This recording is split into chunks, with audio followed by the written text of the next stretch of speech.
Quilters are a generous bunch that will make a quilt to mark an event, to soothe an illness, to express art. We come together as a community in times of need, always looking for a reason to give a gift of warmth. Quilters are not sewers, we are creators. We are givers and even artists. We love the process, the legacy, and the accomplishment, but mostly we love the story. Every quilt has one.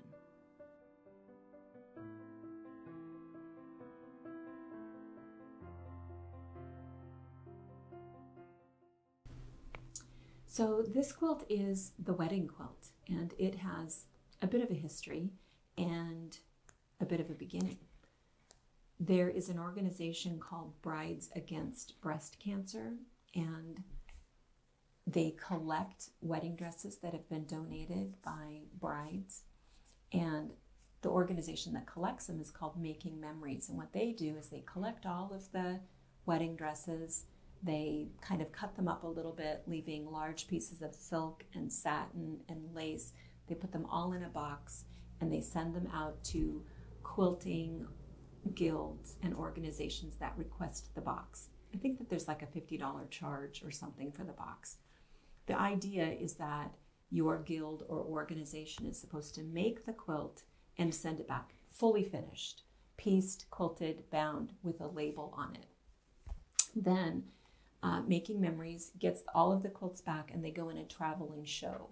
So you would go to quilt shows and different quilt show organizers would request the shows, and they might have gotten 50 quilts that year, so there might be 5 different traveling shows of 10 quilts, or there might be 10 different shows. Some go all over the United States, some go international, and at the end of the show, maybe the end of that year or the end of the next year, they auction them off. So the way that Making Memories makes money is by sending out the quilts for a quilt show and then by auctioning them. And what Making Memories does with that money is they use it for families. So if somebody has terminal cancer, rather than making a wish for that person, they make a wish for a family. So maybe what they want is to fund a trip to Disneyland or a trip to Mexico so that the memories of the last vacation that they had as a family was a beautiful, fun vacation, not something else. And that's what they do with the money. So anyway, we used to, years ago, Brianne and I would schlep our long arm machines to quilt shows, and we would go set up, and for 3 to 4 days at a time, we would be at these quilt shows talking about long arms, and we would go visit all of the other displays. And so for a couple years at one particular show, I would see these wedding quilts, always the most striking display in any of the quilt shows. And one year in particular, we were all set up and ready for the show to begin, and I decided to wander and look at all of the quilts, and I came across the wedding quilts, and there was one that as soon as I walked up to it, I still feel it. There's this funny, almost flutter around my heart, and I get goosebumps and my hair stands up a little bit. There was something, as soon as I saw the quilt, I just instantly felt an emotional attachment to it. I just instantly fell in love with it and just felt odd around it. And anyway, I looked at the quilt. I sent Brianna to look at the quilt, and I watched the quilt for a couple days. And on the last day of the show, they were starting the auction, and I told Brianna, I'm going to go buy that quilt. I can't stop thinking about it. I think about it when I fall asleep. I wake up thinking about it. I've taken a million pictures of it. I want that quilt. Now, the funny thing about the way that they position the quilts is that they have a barrier all the way around it. You cannot get close to the quilt. You can't touch it. They don't have a lot of information about whoever made the quilts. You just know about the organization, because that's what it's about. It's a fundraiser for families that are dealing with cancer in their family. So I went and watched. This was quilt number like 11 in a row of 12. So I went and they started with the first quilt, and the first quilt went for quite a bit of money. And then the second one went for quite a bit of money. And I thought, this is crazy. What am I doing? I do not have that kind of money. There's no way that I can afford a quilt like that. And what makes me think I need that anyway? I make quilts for a living, and how ridiculous for me to buy a quilt. So I started to walk back to our booth. I got all the way back to our booth, and Brianna looked at me and said, well, did you get it? And I said, no, I changed my mind. And then I started crying. It was the weirdest thing. And I turned around, I thought, oh, no, maybe I'm too late. And I ran back. It was a large show, and I ran back so afraid that I had missed my opportunity. And as soon as I got there, they were done with number 10, and this one was up. And I thought, that's it. I need this quilt. There's some sort of a connection to this quilt, and this quilt is coming home with me. So I bid on the quilt. There was another person who was bidding, and it was just so funny because even looking across the sea of people, I knew who it was that was bidding, and I thought, you are not worthy for this quilt. This quilt has life. This quilt has this meaning to this. And I thought, well, there's no way this quilt is going home with you. So I bought the quilt, won the bid, and I'm not sure if it was a good thing. At the time, I was a little bit nervous because of the price that I had to pay for it, but it didn't really matter. And the auctioneer said, well, great. So tell us your name and where you're from. And I said, well, my name is Cindy, and I'm from Washington State. And she said, oh, I think this quilt is from Washington State. And I said, well, that's cool. Come back home. And she said, yeah. And of course that, I didn't really think anything of it at the time because there are tons of quilting guilds in Washington State. I mean, we're in the centermost part of the state, but Spokane, Seattle, Vancouver, so many quilters, famous quilters, in fact. And so I didn't think a lot of it at the time. I took the quilt down, put it wrapped it up, and handed it to, it came in a bag, put it in this nice little muslin bag that was made, and handed it to me. I wrote the check, and I took it back to the booth. And I was equal parts of excited and nervous. Nervous because I had no business writing a check like that. Excited because I absolutely knew that it didn't matter, that quilt belonged to me.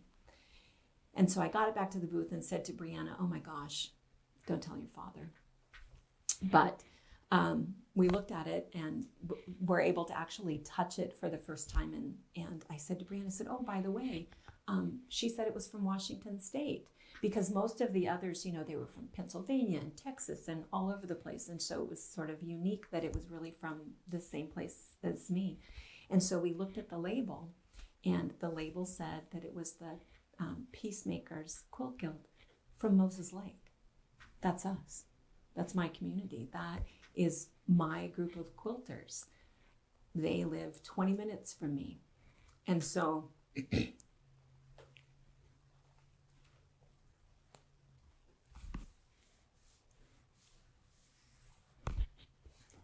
I knew that there was a reason for me to take the quilt home. It had been traveling, and I couldn't wait to get it home and share it with my girls.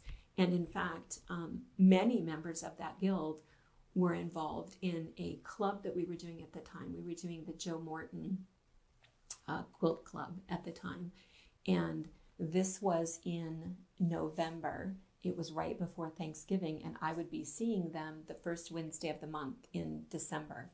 So I got the quilt home, and I thought, well, I'm going to keep it a secret, and I'm not going to let anybody else see it until my group of ladies who made it would be able to see it on that Wednesday night. So I was super excited about showing it to them, and I had it there, and the shop closes at 5:30 and the class starts at 6. So I had it out on the table already, and I was waiting for everybody to come. And right about then, right at 5:30, Dr. Brezhny, my family physician, called and said, Cindy, we need to have a time for you to come in and talk with me. And in fact, if you can come now, I'm going to wait at the clinic. And I said, well, I can't come now. I have a class in 30 minutes, but I already knew why he was calling. I had had a mammogram and I had felt the lump. And so I said, just tell me. Whatever is in my brain is going to probably be worse than what you say. So just tell me. And he said, well, he didn't really like to have those sorts of conversations over the phone, but yes, in fact, I had breast cancer, and he already had everything scheduled for the following Monday for me to go in and meet with the oncologist and the radiologist and the surgeon and the plastic surgeon, and everything was set up, and I needed to make sure that I took somebody with me for my appointments. So when I hung up the phone, people were already starting to arrive for the class, and I went back into the classroom, and I knew, I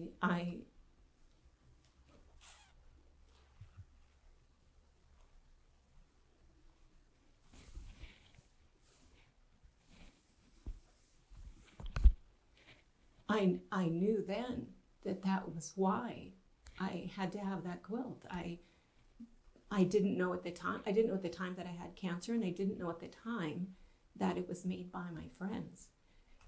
And that night, they were so excited to see the quilt. It turns out that they had made that quilt 2 years earlier. Most of the quilts travel for a year.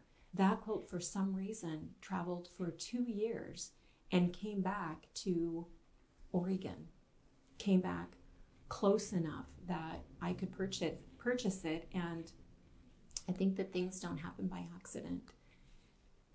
They were so glad to see it, and all of my friends, everybody had so much fun looking at it and trying to remember which block they had made. Eddie Bradley was the one who quilted it.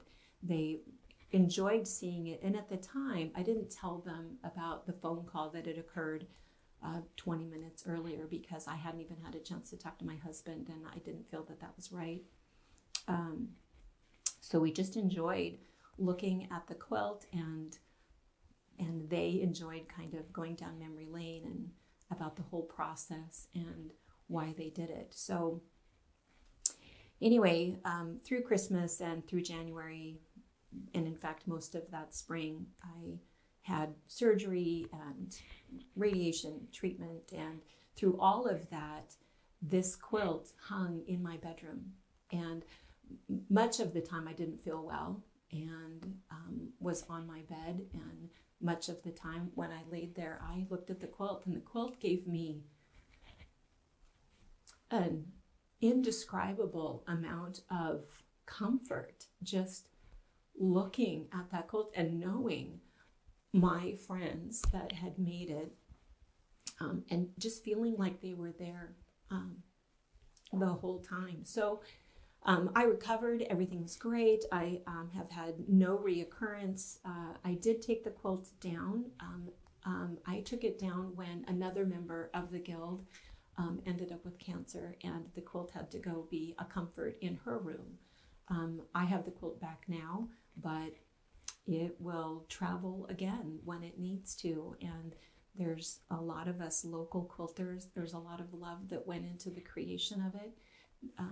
Not just in the piecing, but the whole function of the quilt, the fact that it was made as a donation for a fundraiser, because that's what quilters do. Quilters love to think of somebody else, love to make something for somebody, and it's that act of creation and giveness and gift giving. We have the quilt at the moment hanging in one of the rooms in the retreat center so other people can read it, can see it, and read the story, and perhaps participate in that kind of an altruistic giving experience, because again, that's what quilters do. Thank you for watching our video. We invite you to leave a comment, hit the like button, or better yet, subscribe to our channel so you never miss an episode. You can also visit our Instagram, Twitter, Facebook, or Pinterest pages, or find all of those things and our online store at fabricpatch.net.